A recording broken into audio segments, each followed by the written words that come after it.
আপুনি এজন খিলঞ্জী অসমীয়াক অপমান কৰিছে। জয় আই অসম! মাতক, ধ্ৰুৱক মাতক। মই এতিয়া বহুত কিবা কিবি কৰি দিব পাৰোঁ, লাইভৰ সন্মুখতে মই ঘুচিয়াই দিব পাৰোঁ। I am not going to do anything of that sort. I want justice for my boy. এৰি দিয়া ভকত নহয়, আৰু ইয়াত কোনো ধৰণৰ আন্দোলন ধৰ্ণা নহয়, এৰি দিয়া ভকত নহয়। আমাৰ ল'ৰাক এইখন গুৱাহাটীতে আপুনি অপমান কৰিছে, আৰু আপুনি আপোনাৰ চিনিয়ৰক মিছট্ৰিট কৰিছে। আপুনি অসমীয়া হয়নে? এওঁলোকৰ মাজত আপুনি মিছকমিউনিকেশ্যন ক্ৰিয়েট কৰিছে। হা, জালুকবাৰীৰ ল'ৰাৰ আগত সোণোৱালৰ আপুনি মিছকমিউনিকেশ্যন ক্ৰিয়েট কৰিছে। কাইলৈ কোক খালে এওঁহে খাব, আপুনিতো পলাই দিব। এতিয়া চাপ'জ এদিন মই ফোন কৰা নাই, এইটো you will speak only when asked to speak, unless and until you will keep mum. এও এতিয়া যদি আমি যদি এইমাত্ৰৰে এওঁক কৰোঁ, আপুনিতো পলাই পত্ৰং দিব। আজি ইয়াত, কালি আগৰতলাত, কালি কলিকতাত, এওঁ ক'ত যাব? সমাজত আজি আৰু কি ইমেজ যাব? আমাৰ নিজৰ দুটা বঙহৰ মাজত কাজিয়া সৃষ্টি কৰিছে আপুনি। হা, মই একো কোৱা নাই। এই চিকিউৰিটি তেতিয়াহ'লে ইমান মানুহ কিয় গোট খাইছে? আমাৰ কি বেলেগ কাম নাই নেকি আজি? তাৰ চিকিউৰিটি কৰিছে। Security, summon the security. Who is the criminal? Anti-constitutional security. তাৰ নাম কি? Security possible. নাই, চিকিউৰিটিৰ লগত ছাৰ আছিলে, সামনে আছে, এতিয়া মিছা লগাব বিচাৰিছে। ঠিক আছে CCTV ফুটেজ আছে আছে নে ডিলিট কৰি দিয়া হৈছে? CCTV ফুটেজৰ ইনচাৰ্জ কোন? আমি আপোনাক দি দিব। CCTV ফুটেজ লাগে মোক। Get me the CCTV footage immediately. Hormuz ক'ত আছে খান্দি উলিয়া হওক, তাৰ এড্ৰেছবিলাক দিয়া হওকচোন। দি দিম। হৰমুজৰ ইয়াৰ এড্ৰেছ, নগঞা এড্ৰেছ, য'ত আছে এড্ৰেছ দিব লাগিব। আজি যেতিয়ালৈকে আমি ইয়াত জাষ্টিছ নাপাওঁ, অপেন জাষ্টিছ, খিলঞ্জীয়া justice, we are not going to leave this territory. খিলঞ্জীয়া জাষ্টিছ যেতিয়ালৈকে নাপাওঁ, we are not going to leave this territory. অকণমান তোমালোকে এইফালে ছাইড কৰি দিবা, তেওঁলোকে ফুটেজ বনাওঁতে অসুবিধা পাব পাৰে। ষ্ট'ৰ প্ৰচেছ আৰু কোন কোন আছিল সেইদিনা মিটিঙত? Ratul sir, mister Ratul. কি নাম, পুৰা নাম কি? ক'ত ঘৰ? কক।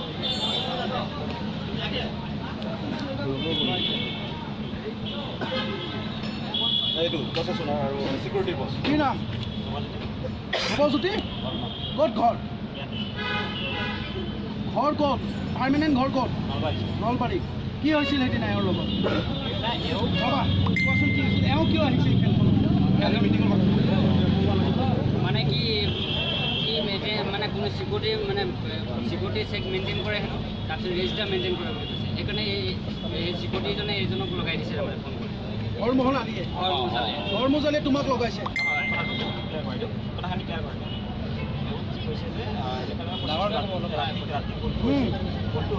সেইটো বঢ়াই কওক বুলি ক'লে, তেতিয়া তেওঁ কি ক'লে যে এনেকুৱা মই ঠিক আছে ৰাতিপুৱা কথা পাতিম, মই তেওঁক ৰাতিপুৱা কথা পাতিম, তেওঁৰ লগত ৰাতিপুৱা কথা পাতিম, নেক্সট দিনা মই আহিছোঁ মাতি কথা পাতিম, কি কথা ডিছকাছ কৰিম বুলি তেওঁ অহা নাছিলে। এনেই উইক নাই।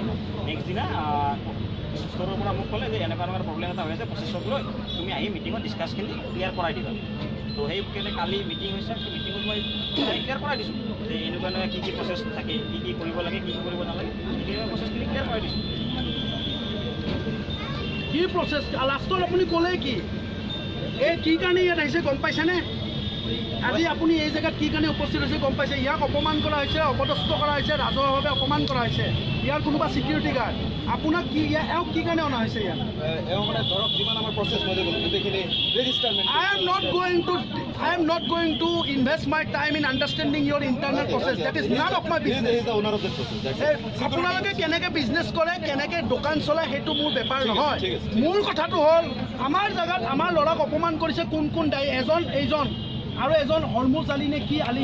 হৰমুজ আলিক চামন কৰা হওক। আৰু আপোনাৰ ইয়াত কি ৰোল আছে? মানে কি কালি কৈছে আজিৰ পৰা যদি কালি মানে ৰুলটো বনাইছে না, কাইলৈৰ পৰা যদি এক পিচ যদি শ্বৰ্ট মাৰে নহয় মোৰ গ্ল'বেল কাউণ্ট্ৰি চব উলিয়াই দিয়া হ'ব। কাইলৈ লাষ্ট ডেট বুলি পুৰা গোটেই ষ্টাফক মানে একদম কালি কৈছিল নে আছিলে নাই কালি ডাইৰেক্ট ওলাই যাব এই যি কৈছে সঁচা কৈছে না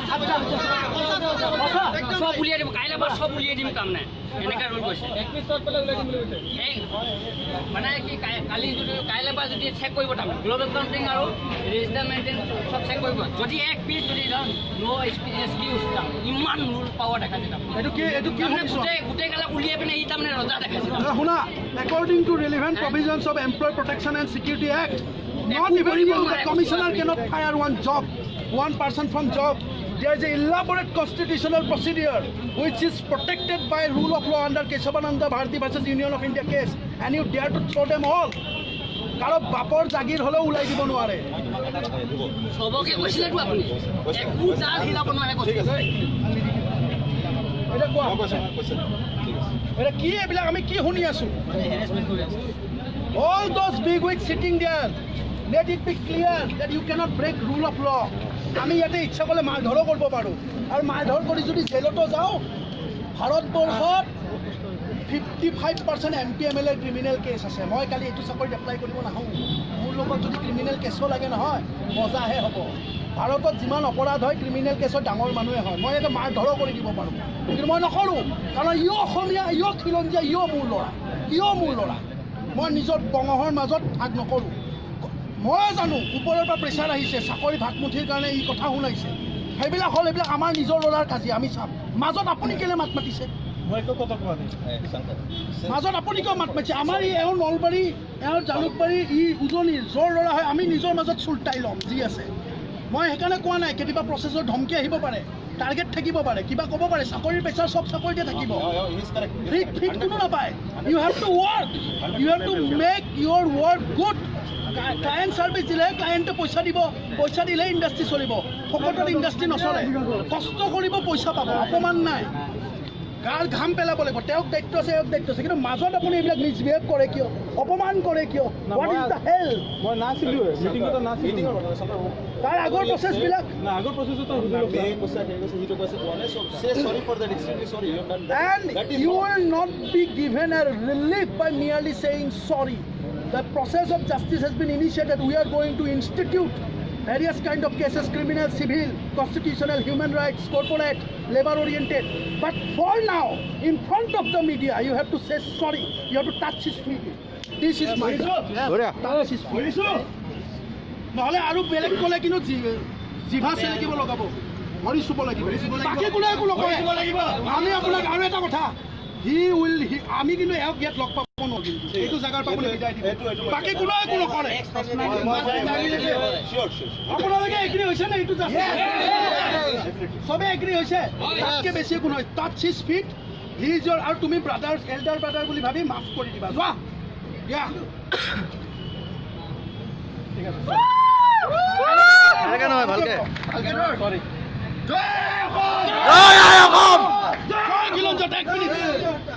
ইয়াত আৰু এটা কথা আছে কোম্পানীত কাম কৰিলে কষ্ট কৰিবই লাগিব কোম্পানী গভৰ্ণমেণ্টৰ চাকৰি নহয় মাহেকৰ মূৰত ফিক্স দৰমহা আহিব মাল বেচিব লাগিব MBA মানে মাল বেচকে আও গ্ৰাহকক ছেটিছফেক্টৰিলি মাল বিক্ৰী কৰিলে গ্ৰাহকে পইচা দিব সেই পইচাৰ পৰা কোম্পানী চলে সেইকাৰণে কোম্পানী ৰুল আছে কিছুমান সেই ৰুলবিলাক সকলোৱে মানক 8 ঘণ্টা জেগাত দৰকাৰ হ'লে 10 ঘণ্টা কৰি দেখা কোম্পানী হিট হ'লে তই নিজে কাম কৰিবি আমি 18-20 ঘণ্টা কাম কৰোঁ ভাগৰ নালাগে 1 মিনিট সেইকাৰণে কষ্ট কৰক সকলোৱে এই ঘাম পেলাম যেতিয়া এই জেগা আমাৰ হ'ব কিন্তু তাত কোনোবাই অপমান বদনাম কৰে যদি আজি যদি এই কেছটো দি ক'লেহেঁতেন দাদা মই কাম কৰিব নোৱাৰোঁ মই লেট সময় নাহিলোহেঁতেন তই টাইমত আহিবি টাইমত কাম কৰিবি কোম্পানীক ইনচেণ্টিভ দিবি কোম্পানী তেনেকৈহে চলে গভৰ্ণমেণ্টৰ চাকৰি নহয় সেইকাৰণে কষ্ট চবেই কৰিব কিন্তু তাৰ মাজত কোনো জাতিক অপমান নকৰে এওঁ যি কমিউনিটি নহয় মই গালিও দিব পাৰিলোহেঁতেন আজি মোৰ লগত জোৰো আছে মই কিবা কিবি কৰি দিব পাৰিলোহেঁতেন মই জাতিক লৈ একো গালিও দিয়া নাই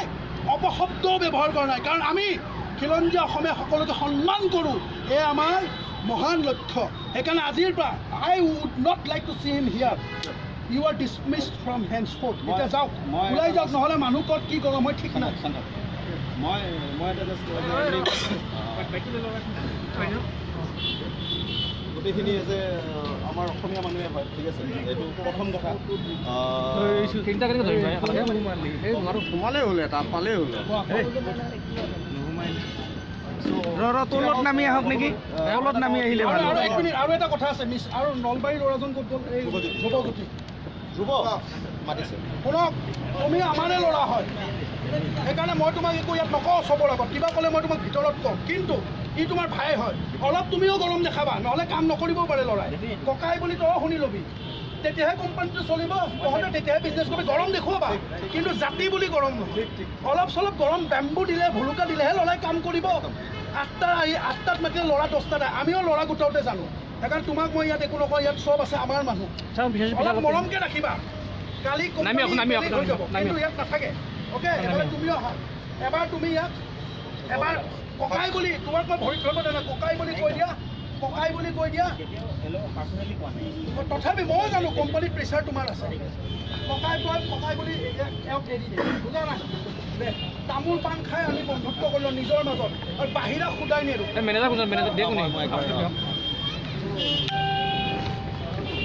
যিয়ে হওক, প্ৰথম কথা I think what happens is for good, ঠিক আছে। এওঁ আহিলে, অমিতাভ দা আহিলে, থেংক ইউ ফৰ ডেট। আৰু মোৰ বহুত ভাল লাগিলে যে তেওঁ এটা মানে যিটো আমাৰ জাতিৰ কাৰণে কৰি আছে, বা যি এটা চলিউশ্যন দিলে, সেইটো যে এক্সেলেণ্ট। মানে মই নিজেও আশা কৰা নাই যে এনেকুৱা এটা চলিউশ্যন আহিব। আৰু মই আৰু এটা কনফেছ কৰিব বিচাৰোঁ, ময়ো অলপ মিছলিড হৈছিলোঁ, চৰি ফৰ ডেট চনন্দ, বিকজ মোৰো এজ এ ষ্ট'ৰ মেনেজাৰ এইটো দায়িত্ব হ'ব লাগিছিল যে মই গোটেইখিনি ইনভেষ্টিগেশ্যন কৰোঁ, weather Shankar is correct, E is correct, XYZ is correct. মোৰ এইটো ভুল হ'ল কি মই মানে একফালৰ কথাটো শুনি যি হওক অলপ তাৰ লগত কিবা হ'ল ককাই ভাইৰ মাজত। চ' চৰি ফৰ ডেট চনন্দ, ঠিক আছে। এণ্ড লাষ্টত এইটোৱে ক'ম, অল আৱাৰ ষ্টাফ, যিমান মোৰ ল'ৰা আছে, কি হয় 200টা মানুহ মই চলাওঁ। Thanks two everyone, and Amitabh দাক মই থেংক ইউ ক'ম আৰু থেংক ইউ ছ' মাছ। ঠিক আছে।